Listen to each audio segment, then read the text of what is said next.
नमस्कार बच्चों, एक बार फिर से स्वागत है आपका अपनी हिंदी गुरु पाठशाला में। बच्चों, आपके अगस्त माह के मासिक टेस्ट हो रहे हैं। आज मैं आपको हिंदी कक्षा 10 के मासिक टेस्ट के उत्तर बताने जा रहा हूं, तो वीडियो को अंत तक जरूर देखें। अगर आप हमारे चैनल पर पहली बार आए हैं तो चैनल को अवश्य सब्सक्राइब करें। आइए तो वीडियो को प्रारंभ करते हैं। बच्चों, यह है मासिक मूल्यांकन माह अगस्त, विषय हिंदी, पूर्णांक 20 और कक्षा 10वीं। सभी विषय हल करना है। इसमें प्रश्न पहला देखें, सही विकल्प चुनकर लिखिए। स्वयं प्रकाश जी का जन्म हुआ था भोपाल में, इंदौर में, सागर में या जबलपुर में। इसका सही उत्तर है इंदौर में। स्वयं प्रकाश जी का जन्म इंदौर में हुआ था। खा, लेखक के पिता लेखक को कहकर पुकारते थे। इसके ऑप्शन है गोरखनाथ, दूसरा है भोलानाथ, तीसरा है रामनाथ और चौथा है पशुपतिनाथ। इसका सही उत्तर है भोलानाथ। लेखक के पिता लेखक को भोलानाथ कहकर पुकारते थे। अगला प्रश्न दूसरा, रिक्त स्थानों की पूर्ति कीजिए। अ, सूरदास जी का जन्म खाली स्थान में हुआ था।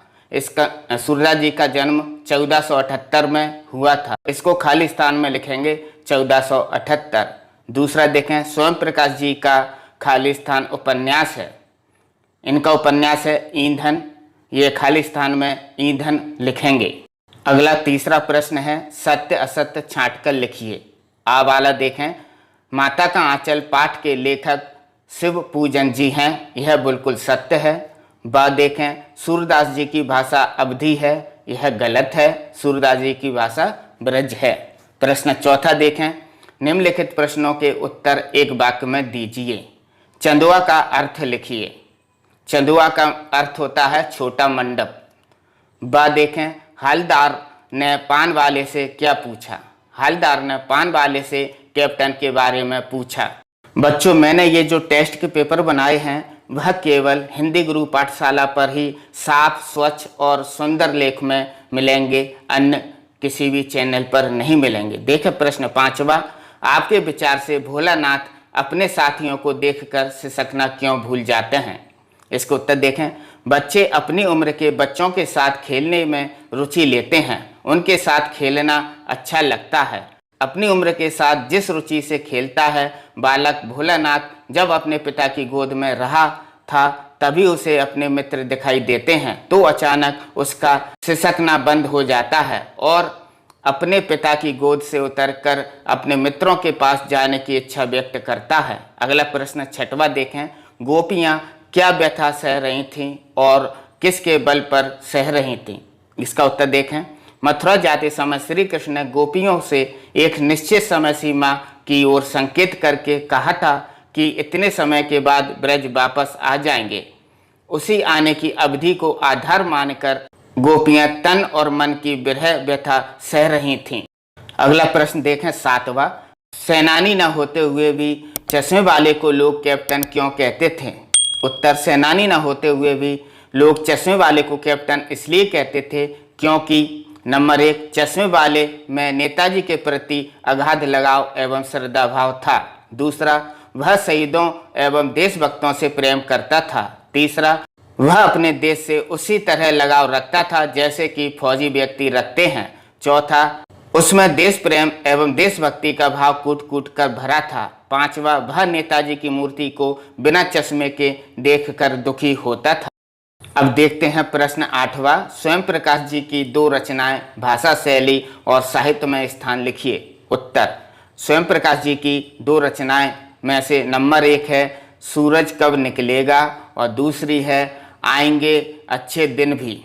इनकी भाषा शैली देखें, सूर्य प्रकाश जी की भाषा आम बोलचाल की है। उनकी रचना में तत्सम, तद्भव और देशज शब्दों के साथ ही विदेशी भाषाओं के आगत शब्दों का भी प्रयोग हुआ है। इनका साहित्य में स्थान देखें, 8वें दशक में उभरे स्वयं प्रकाश आज समकालीन कहानी के महत्वपूर्ण हस्ताक्षर हैं। अगला प्रश्न देखें 9वां, नीचे लिखे पद का सप्रसंग सहित व्याख्या या भावार्थ लिखिए। देखें संदर्भ, प्रस्तुत पद तुलसीदास जी द्वारा रचित कविता पद से लिया गया है। प्रसंग इस पद में गोपियां उद्धव को कृष्ण के प्रेम के बारे में समझाती हैं। अर्थ देखें, भावार्थ देखें। इन पंक्तियों में गोपियां उद्धव से व्यंग करती हैं, कहती हैं कि तुम बहुत ही भाग्यशाली हो जो कृष्ण के पास रहकर भी उनके प्रेम और स्नेह से वंचित हो। तुम कमल के उस पत्ते के समान हो जो रहता तो जल में है परंतु जल में डूबने से बचा रहता है। जिस प्रकार तेल की गगरी को जल में भिगोने पर भी उस पर पानी की एक भी बूंद नहीं ठहर पाती, ठीक उसी प्रकार तुम श्री कृष्ण रूपी प्रेम की नदी के साथ रहते हुए भी उसमें स्नान करने की बात तो दूर, तुम पर तो श्री कृष्ण प्रेम की एक छींट भी नहीं पड़ी। तुमने कभी प्रीत रूपी नदी में पैर नहीं डुबाए। तुम बहुत विद्यावान हो इसलिए कृष्ण के प्रेम में नहीं रंगे, परंतु हम भोली भाली गोपिकाएं हैं इसलिए हम उनके प्रति ठीक उसी तरह आकर्षित हैं जैसे चींटियां गुड़ के प्रति आकर्षित होती हैं। हम उनके प्रेम में लीन हैं। बच्चों, अब देखते हैं इस टेस्ट का आखिरी प्रश्न 10वां। आशय स्पष्ट कीजिए। बार बार सोचते क्या होगा उस कौम का जो अपने देश के खातिर घर गृहस्थी, जवानी, जिंदगी सब कुछ होम देने वालों पर भी हंसती है और अपने लिए बिकने के मौके ढूंढती है। उत्तर, उक्त पंक्ति का आशय यह है कि बहुत से लोगों ने देश के लिए अपना सब कुछ बलिदान कर दिया। कुछ लोग उनके बलिदान की प्रशंसा न करके ऐसे देशभक्तों का उपहास उड़ाते हैं। लोगों में देशभक्ति की ऐसी घटती भावना निश्चित रूप से निंदनीय है। ऐसे लोग इस हद तक स्वार्थी होते हैं कि उनके लिए अपना स्वार्थ ही सर्वोपरि होता है। वे अपने स्वार्थ की सिद्धि के लिए देशद्रोह करने तक को तैयार रहते हैं।